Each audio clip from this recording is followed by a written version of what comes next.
I was like standing right here, flicking it, and no shit, it was like on the edge of this this thing here, bang, straight on one. I thought I snagged onto one of these, and then bang, like straight onto one of, like a flatty right, it was sitting along this edge here.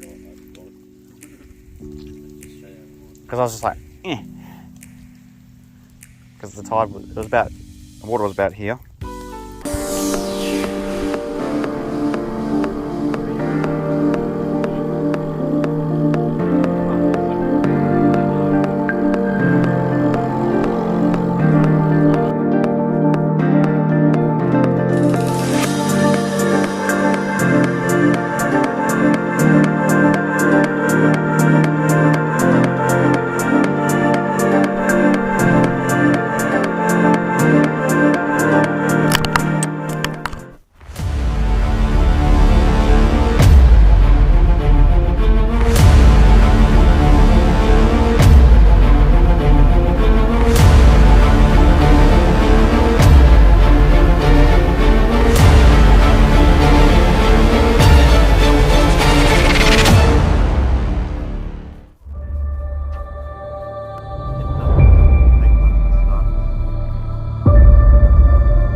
Alright, so this is pretty much the end of our trip. We're just airing up our tyres. We're about to go to camp and then pack it all up and stuff. So just airing up Braden's tyres now. Corbin's compressor.